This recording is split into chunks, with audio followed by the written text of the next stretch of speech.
episode of Today with Rhe. I'm your host, Rhema T, and this week we have such a special guest, one of my good shorthead friends, Amie. And if you're new to the journey, this show is all about highlighting everyday entrepreneurs, so make sure you subscribe so that you can learn and support a local business. Amie, how you doing today? I'm doing really well. Yeah? Yes, it is. We're out of tax season, so that's always right. a positive. I feel like I was treading water, and now I'm like, yeah, it's nice. Yeah, I want to put out that we deliberately did not mean to match, but we're on the same brainwave, so you're getting this color-coordinated episode today. Okay. But I like your outfit. That's I like your outfit too. I mean, the blue is working for both of us. You know, we got the big earrings because the short hair. Exactly. Yeah. Exactly. So tell us a little bit about yourself and why it is that you got into entrepreneurship. So it's so funny. I never would have thought, ever would have thought that I would be an entrepreneur. Ever. Yeah. I did not grow up in an entrepreneurship family. No one in my family is an entrepreneur. Some of them are now, but they weren't then. Mm-hmm. And so I'm originally from just outside of Charlotte. Okay. That's where I grew up. I actually was going to go to medical school. I was a nerd, total nerd. Yeah. And I still am, but it's just not science as much as now it's more numbers. But I went away to school because I wanted to get the heck out of North Carolina, and I wanted to be in a bigger city. So I went to school in Boston and realized I could only do winters there for so long. Yeah. So I came back. And then I actually dealt with a couple of autoimmune diseases. So what originally was going to be potentially medical career, like crazy stress, high stress lifestyle, I was like, that's not going to work. Right. So I decided, I actually almost thought about going back and doing research, and I was like, that's boring. Mm-hmm. I like to be with people. I don't want to be stuck at a desk. So it's funny that I do accounting, right? But so I actually I was working, and I really enjoyed small businesses, and I really enjoyed management and people. And so I was like, you know what? I'm going to go get my master's in business. Okay. Because that makes sense. Like, you can have any background, and that will kind of accentuate that. It'll give you more skills to work in business. So that's what I did. And it's hilarious because I went to Appalachian State for my master's, and we had a center of entrepreneurship. And I was like, good luck with that. Like, I wasn't aware of what all encompassed that. And I never, ever thought I would do that. So after I graduated, I went to work, and I actually started first with Mary Kay. I'm a Mary Kay consultant. So I started first with that. And then I hit the microphone. You're good. I'm a mess. I'm sorry. Yeah. But after kind of seeing that, and I had moved here then at that point, and I was working in an accounting firm, I was like, okay, having dipped my toes in entrepreneurship, I was like, I think I could actually do this. Okay. And so I stepped out on my own after I had kind of gotten acclimated to the area and felt like I knew enough people, like networking. I was like, okay, I can do this. Yeah. I can do this. And so, but I would have never done it had I not had a little bit of like a toe dip first while I was still employed. Because it's scary. It is. And I'm single and I don't have children to support. So it's just me. I think I would have been less apt to just jump if that wasn't the case. Yeah. And it's such a give and pull, like, one of the big things that I love about doing this show is like getting to highlight the nerves and everything behind making this decision, because it's such a big decision that you know most people, they want to, but then they shy away because it's really going into the unknown. I mean, not to play on anything, but yeah. And I mean COVID. So I started Coffey Consulting, which is my accounting business. I started that in like summer of 2020. So it was being sick and tired of being sick and tired. Yeah. And working at a business and just being like, and then all this stuff happening in the world and feeling like I had no control over anything. Right. And so much like a lot of other women during the 2020-2021 pandemic, I was like, I'm done. Yeah. I'm done. And luckily, because I had spent the time and built a network of friends and colleagues through the local chambers and Port City Young Professionals and just other networking groups, I had people to catch me if I fell. Right. That's so and important. I didn't fall. Yeah. It was a jump and it was a leap and it was like, oh, I'll figure this out. But it wasn't something outside of my comfort zone either. Like it was still within what I felt like I was an expert. Right. Because I'd been doing it for, at that point, a few years. Yeah. So it wasn't, like some people, they go in the complete opposite direction from their job and they're, you know, doing something like completely foreign to them. Like, I didn't go that far. Too far. Yeah. Right. Yeah. So you kind of talked about it a little bit that Coffey Consulting is, you know, dealing with numbers and accounting, and you joked at the beginning that we're out of tax season. Yes. Talk to us the importance, especially entrepreneurs out there, the importance of doing your taxes. So it's so funny. While I was, you know, outside in this studio, there's a little space outside. I ran into someone, we were chatting, and she's a new entrepreneur, and she was like, what do you do? And I said accounting. She's like, oh my gosh, I need help with my taxes. Like, you're not abnormal. You're not, like, that's a very normal thing. But you don't want to get in trouble. You don't want them trying to come get your, you know, seize money out of your accounts. Now, do they do that immediately? No. It doesn't get that, you have to be pretty bad off to like have them start trying to put a lien against your house. But that's what I think that people fear is like that unknown of, oh my gosh, it's going to be that bad. And I'm like, no, it's not going to be that bad. And a lot of the times there's so many tax deductions you can take advantage of. Mileage is a huge one.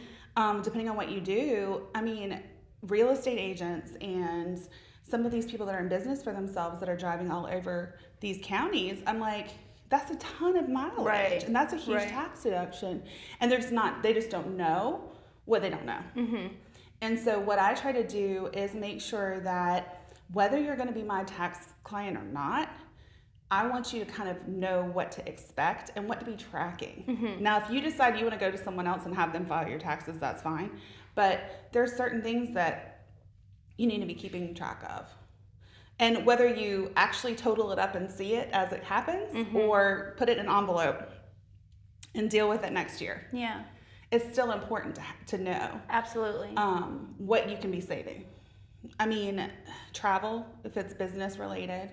We were joking about, I have a friend that's a travel agent. We're joking about doing a networking cruise so that we can have some business travel. Right. I'm here for it. But, you know, I mean, if you go to a conference, or even if you're going not that far, like you're going to a Charlotte or Myrtle Beach or whatever, and you want to do a conference or go, you know, meet with potential new clients, like there's a lot that's out there that's available for tax breaks, and people just don't know. Yeah. So, and we'll get into how to contact Amie in a moment, but that's a little bug to put in your ear that there's so many. You know, as much as it is scary, there's so many benefits, you know, and tax write-offs and everything with being an entrepreneur. So you mentioned that you started in the midst of COVID. Yeah. How was that for you? I think, so a couple of things that I said I probably wouldn't have taken the jump if it hadn't been. One of them was probably COVID, because I was just at a point where I was like, I'm done. Yeah. Because I was going into an office, and this is when everything was shut down. Right. We were still essential because it was tax season and people need their accountants. And so the firm that I was working at was a small business. It was a family-owned business. But they were like, you have to come in every day. You have to be here. And I'm like, why? I can work literally from this computer. I could take it in a laptop and be anywhere. Why do I have to be here? Right. And at that point, it was very scary, and nobody really knew what was happening. We just knew a lot of people were getting very sick and dying, and I was like, this doesn't make sense to me. And the medical background, like I had an idea, and I'm like, this is not smart. Yes. And yes, we were staying in our offices, but it was just added stress. And it was stuff that I was like, you know what? And I think it's because I've dealt with changes in my life at an early age where what I had planned didn't happen. Right. So I was like, you know what? I can make my own future. Like, I don't have to sit here and just be okay with this. And so I think it was COVID. I think it was having dipped my toes into entrepreneurship, I didn't have that same mentality of entrepreneurship as I had before.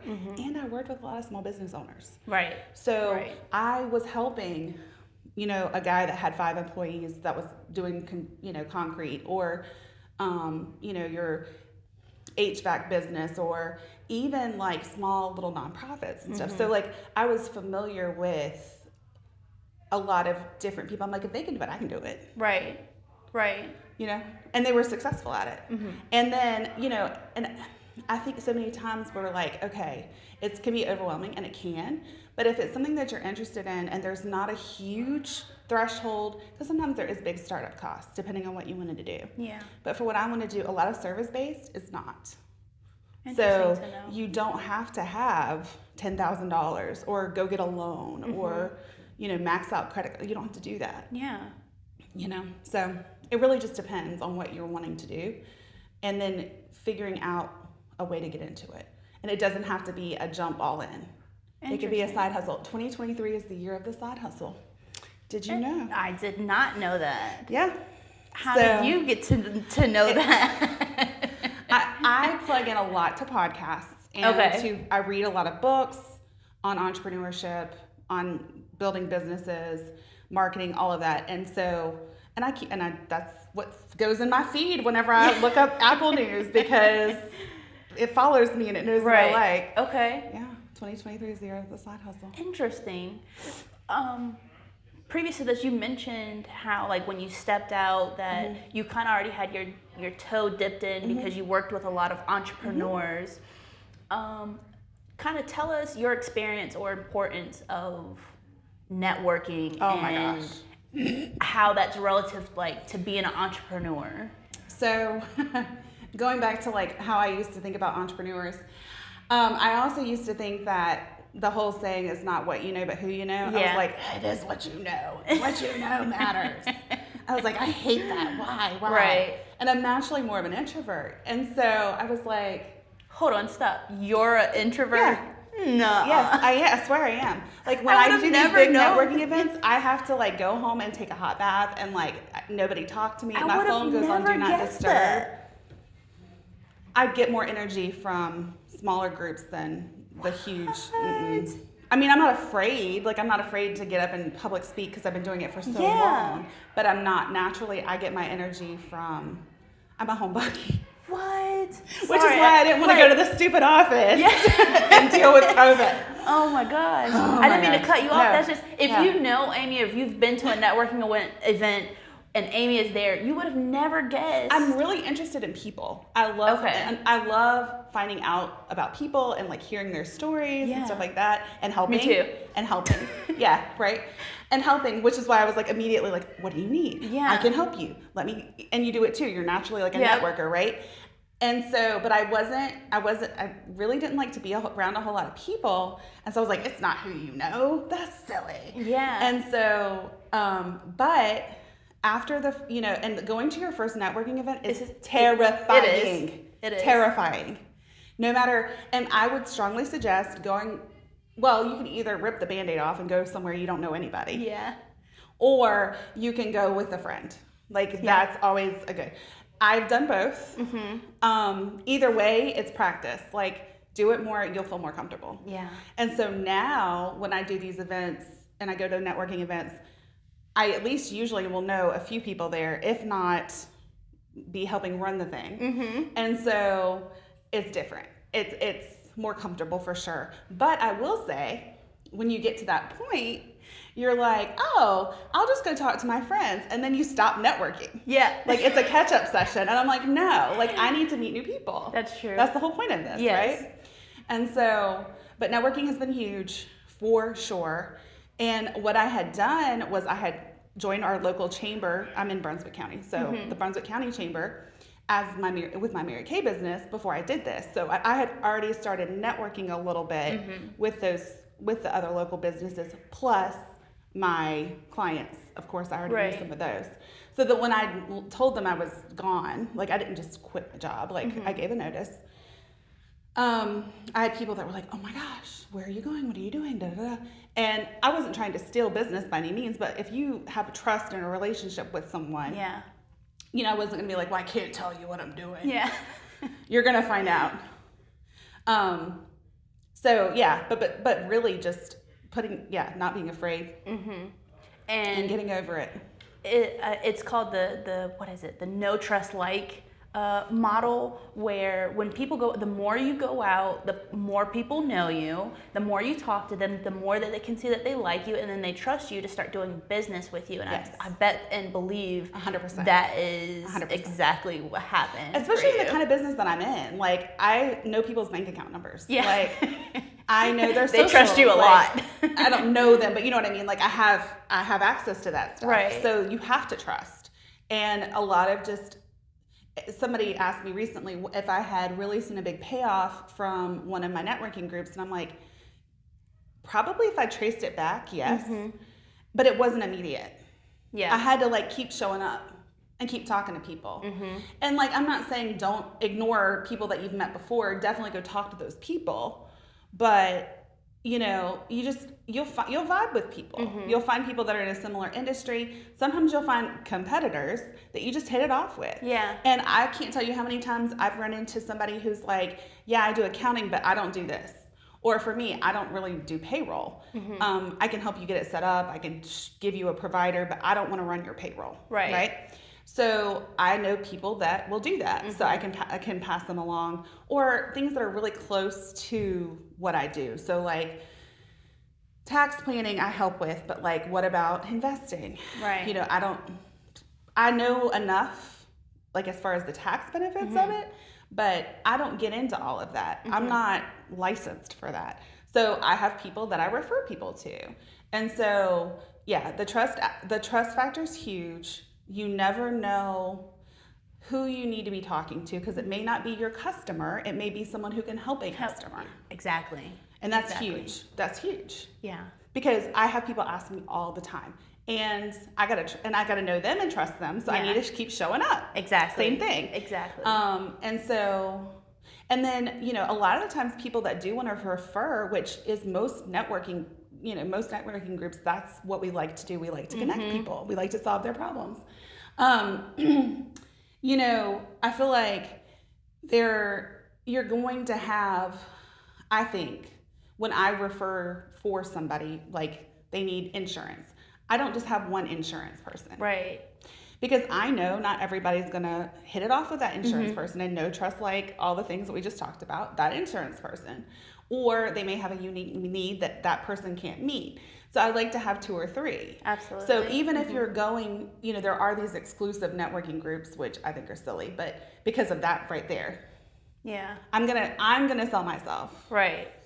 At a network. You're selling yourself at networking. I hate to tell you, but you are. No, but you are. That's what it is. You really are. And it's practicing your elevator pitch. It's just getting yourself out there.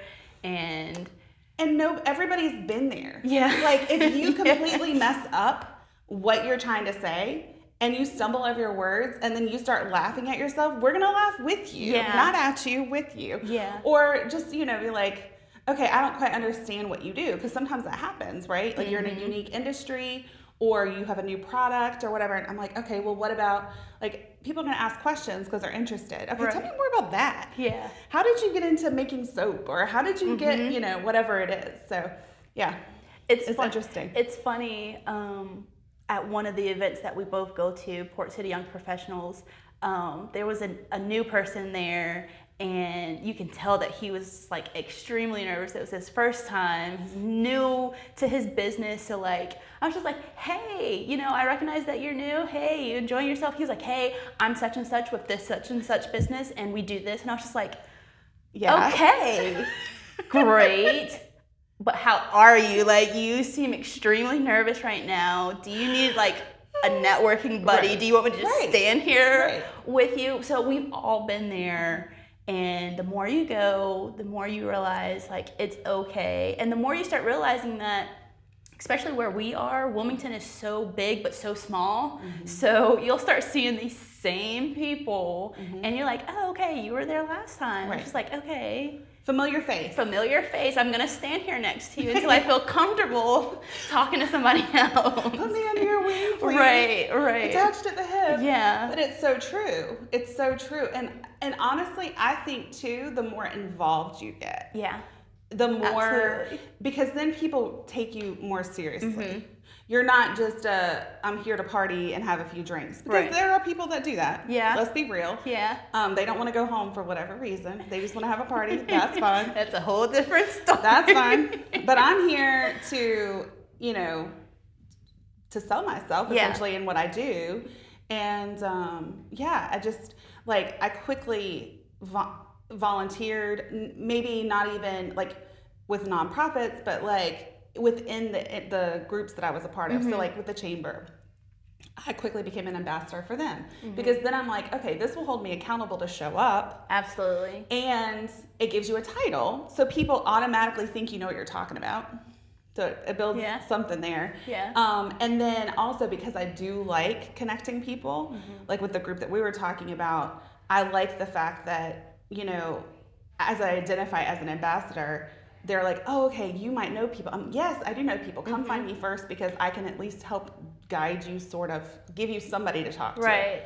That's in your wheelhouse circle. Or circle. Yeah, wheelhouse. So you mentioned beforehand kind of some of the aspects of accounting that you don't do. What I do and what I don't. So if someone's looking for coffee consulting and what you offer, one, where can they find you? And two, what type of accounting would be good for them? Yeah. So I do a little bit of everything, and that's why it's easier for me to say what I don't do. Okay. But I do help with bookkeeping. I do help get set up. You need an LLC formed. You need accounts with the tax agencies, that kind of stuff. Making sure people are compliant because people don't know what they don't know. I can't tell you how many times I've had people that didn't know they had sales tax to pay and just stuff like that. And I'm like, you need to be charging sales tax because things constantly change. The laws change, the rules change. So anything like that was set up, a pre-tax meeting. Okay, I'm trying to be on the ball. I want to know for next year's taxes, what do I need to be looking at this year? I do tax returns for businesses and personal. I try not to. I'm trying not to be a tax firm in that I don't want your mama, your grandma, your 5 of your neighbors that just have these little if you're a business owner, or you have a complicated return. That's more of my in my warehouse. Okay. And then businesses, of course, but I will help with payroll compliance and get people to someone who will do their payroll or a payroll processor. And then some making sure compliance with insurance audits because we get workers' comp audits and things like that. I'll help with sales tax filings. I help with those filings. I might not be necessarily the one that ends up doing it ultimately. Right. I might guide you to someone else, but I can at least get the ball Up rolling, and running. making sure and the sooner you do it, the better. If you can do Absolutely. it when you're first starting, you'll be way better off. Yeah. Than that oh crap moment, a year and a half in. Oh, I was supposed to be collecting sales tax? Yeah, you were. Yeah. Or I've collected it, but I didn't know I was supposed to turn it in. Yeah. And North Carolina will come get that. But I will say this, the other big thing too about tax and the IRS, because everybody's so afraid of the IRS and Department of Revenue. And I'm like, here's the thing. They don't want you to not have the money to pay them. So they're not going to shut you down. Right. They're going to work with you. Now you're going to pay some penalties and you're going to pay some interest. But they're going to work with you to get their money. Yeah. So a lot of the times it's not they're going to take everything I own and I've got to go hide from them and go live. No, you don't have to live off the grid. You'll be okay. Yeah. Just know that they're going to get their money, but they're not going to shut you down. Okay. And so a lot of it is, and I work with, and here's another good part of it too. I've worked with nonprofits, government entities, think government funded entities. Okay. And then private businesses, smaller businesses for sure. So under 50 to 75 employees. And I say that because I deal with a lot of restaurants that fluctuate. Yeah. but really any kind of industry that I've seen it all. And if I don't know, I ask. So like, for instance, I had a new client this year who does horseback riding lessons and training. Okay. And she says, okay, well, I bought these 2 horses. I'm like, oh no, I don't know how to depreciate a horse for taxes. So I had to find out how to depreciate a horse. Case. Yeah. So, but I'm really definitely in the trades and in restaurant, like hospitality. That's the majority of what I have. And getting people set up on QuickBooks, whether I'm doing it for them or they're doing it, or it's a hybrid. Okay. So a little bit of everything. And then finding me, I'm sure we'll put something out, but I'm Amie Coffey, AmieCoffey, on all of my social media, so you can't miss it. And I keep my private social media, like my personal stuff, kind of combines all aspects of life, because they're dealing with me, and you need to see that I behave like I'm not a crazy person. So you can truly see like my family and, you know, travel and all the things. And so I do have business pages for stuff, but as far as reaching out, that's the best way. And there is a website to come. Okay. So like that is in the works. When I first built this business, I literally was like, I'm not going to get business cards for like 6 months because I have a network. I don't need to, and I wanted to build it little by little. And so I'm like, I'll never need a website. I'll never need that. And I'm like, that would be helpful. Might be helpful for people to find. Might be helpful. Yeah. And because I have Calendly, so people can like schedule appointments with me. Like, these are things. I'm like, these are real things. Yes. Yeah. It's interesting because what's kind of forming to be a theme this season is like how much you have to pivot as an entrepreneur. Yes. And it sounds just in those brief statements of like, okay, I didn't think I would need a website, but now like I do need a website. Just those small pivots where it's just like, okay, self-reflecting, this is what needs to happen so that I can continue to grow and continue to be successful. Absolutely. And it's funny too, because like I try to practice what I preach, because I do give people a lot of advice. Yeah. And I'm like, shoot, if I'm not, I got to make sure I'm saving my receipts, because I'm telling them to save my receipts, right? Which I do. But you know what I mean? That's a good example. Yeah. And and the last taxes to be filed will be mine, because I make sure everybody else's is done and taken care of first. But yeah, it's just funny because you don't realize all of the things. Even having had so much exposure to small business owners, I did feel like I had a little bit of an idea of how I wanted to do things for growth purposes. Yeah. But yeah, I was like, oh, I gotta get that set up. Yeah. I gotta do that. But you don't have to be the one that does it either. Like, you don't have to be the one that does it all. And I tell a lot of my business owners, I'm like, if accounting is not your thing and you don't want to keep your books, at least get me receipts and I'll do it for you. You know what I mean? You can pay someone. I don't pretend to know how to go rewire a light fixture or plumbing. Like, I don't know. Trust the experts, right? Right. I hire that out. Right. So when you can, and it makes sense for you too, then it's definitely something. Unless you're just a nerd like me and you want to see all the numbers. Yeah. What I'm taking from this is don't go to YouTube University for your accounting needs. You can go to YouTube to watch this episode, but not to do your accounting. Well, and things are different across different states, and people don't realize that. Right. Too. So it might be accurate that what you see is out there is, oh yeah, that's 100% true for this type of entity. Yeah. Or in this place. state. Yeah. But it's not across the board. Not And universal. So yeah. there's way too many, specifications for different places that I pay myself, like I get paid to remember and know and learn, and stay in your lane. Stay in your lane. Stay in your lane. Yeah. I have 2 more questions for you. The first being, how can the community help Amie? Oh wow. So really just keeping me in mind, because I feel like it's definitely a need. I get it all the time, but word of mouth is the biggest way to grow your business. Yeah. Or my business, most businesses. Yeah. Is referrals. And so, if someone ever talks about any of those pain points that we talked about, especially with taxes, being like, hey, I know somebody, and it may not be a good fit, and that's fine. But like, I have a conversation and we can figure out real quick if I can help them or if somebody else needs to. Right. Because I'm not a CPA. So there is a difference. In a CPA, there are certain things that they can do that I cannot. That's part of their credentialing. And so auditing, like real true financial audited reports, I can't do that. I mean, I could, but it's not going to be acceptable for certain things, right? Like if I needed to look over someone and they wanted me to go back and look through their stuff and find something, I can do that. That's more like forensic accounting. But for audits, for true financial audits, I can't do that. And so if it's depending on what their needs are, there might be like 80% I do, 20% you need somebody else to do. And I would at least know more than they would what's what. Right. So some of that for sure. And then who to point them to, like you've mentioned. Yeah, so. Absolutely. Great. Yeah.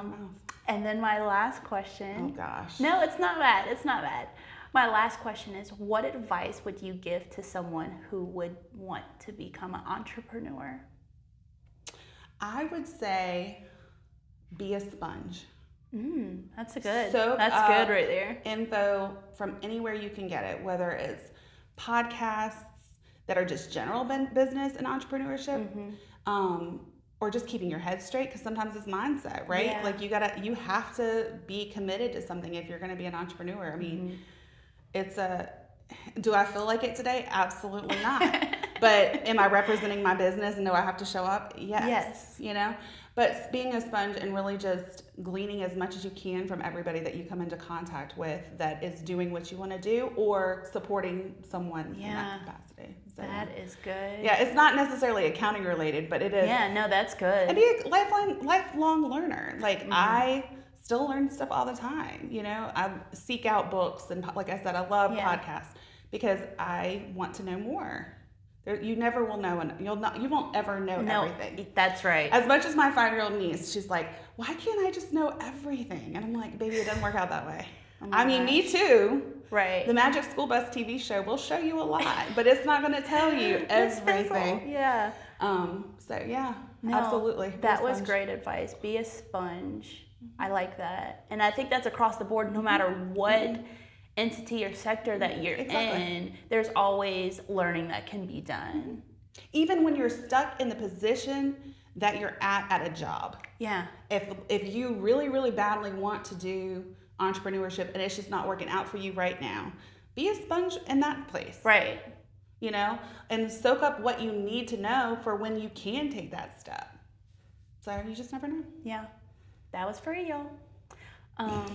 We want to thank Amie for coming on the show. Such a great episode. If your taxes aren't done, you're wrong. So, what was the unless you have an extension. If you have an extension, you're okay. No extensions. You're wrong. Look, I don't know nothing about accounting. She said it. You have an extension, great, but get them done. Yeah. We want to thank my cameraman behind the camera, Drew. We want to thank Channel for letting us use your space. Awesome. I hope you enjoyed this episode, and always remember, go out and support a local business. I'm Rhema T. Bye.